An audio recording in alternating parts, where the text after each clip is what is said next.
Hey, this is the last 5 Minute Magic episode from Mindful Creative Podcast. We are finishing the season with a reminder that a headwind is always guaranteed. And the reason why I use that phrase and wrote this subsection is that as any fellow cyclist or runner or climber or skier or whatever, the headwind is inevitable. A headwind always happens. And it's never fun. You want to avoid it. You want to go in the opposite direction. And you can't.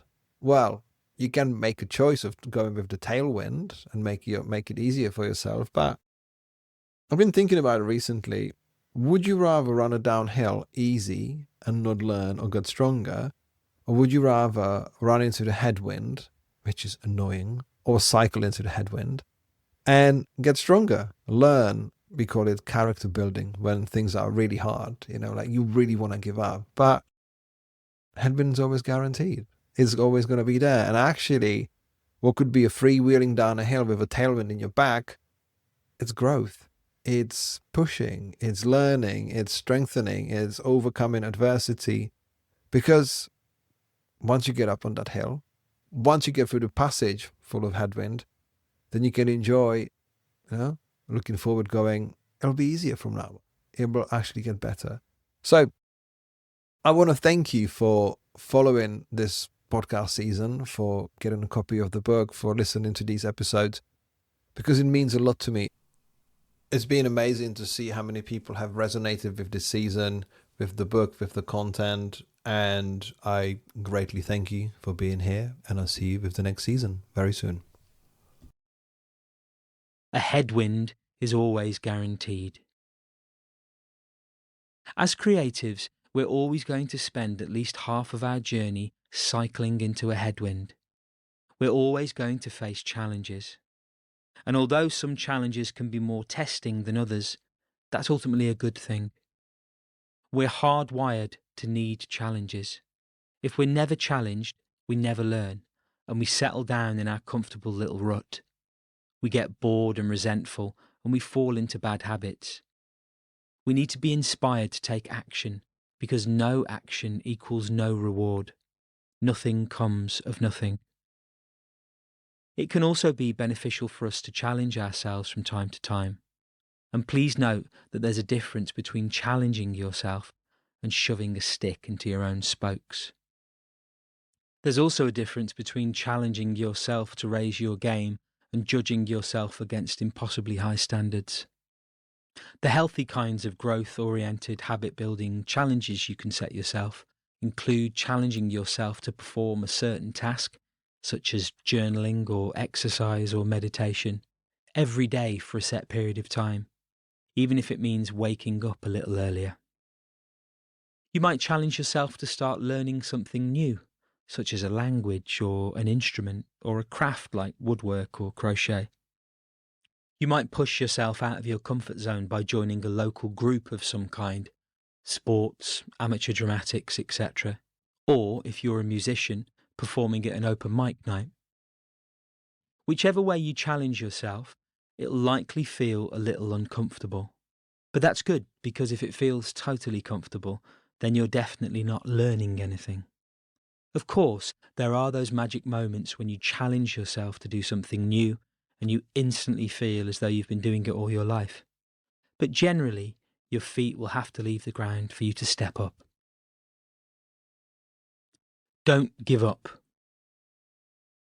We can all think of times in our lives when we've just wanted to give up and go home, to take the easy route. There are times when it's been because we're in totally the wrong situation for us. And there are times when we've walked away and regretted it. There are also doubtless times when we persisted and ended up glad we did. I was once cycling up a mountain on the Greek island of Rhodes, already tired from a lack of sleep the night before. I was falling behind the group I was with, and my legs were screaming at me to stop, turn around, and roll back down. But my curiosity as to what was on the other side of the mountain kept me going.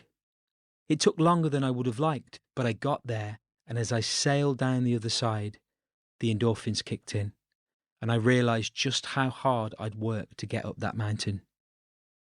The sense of achievement after was worth the pain of the climb. It also reminded me about being a parent to young children who never sleep through the night. Sometimes we can think we have everything in place and things still won't add up. It'll feel like we're on a false flat, a path that appears level but is actually slightly uphill. And those are times when we might end up questioning ourselves and wondering whether the problem lies with us, whether we're strong enough. But the more you do the habits outlined in this book, the stronger and better prepared you will be to identify those kinds of challenges and rise to them. You will know yourself and your capabilities better. You will accept where you're at, but remain excited about what's on the other side of the mountain. You and your creativity are worth investing your time, energy, and love in. You might not yet have reached the heights you dreamed of reaching when you first started. You might not have built the audience, reputation, or financial stability that your peers built in a seemingly very short space of time. But you can only be where you are, and you can only be you, with your unique talents and ideas. The reason this book exists is because I don't want you to give up on your growth as a creative. You might fall off every now and again, but you can always get back on the bike and start pedaling again. That extra little push to keep going and to try again might be the one that ends up changing your life in ways you never dreamed of. I believe we don't have to ponder whether the glass is half full or half empty. We can celebrate the fact we have a glass in the first place. Fill it up to where it makes you enjoy what's inside. Bonus content.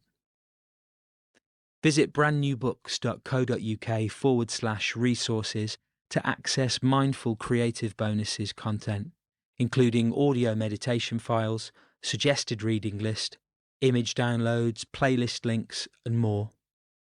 Also available by Radim Malinic.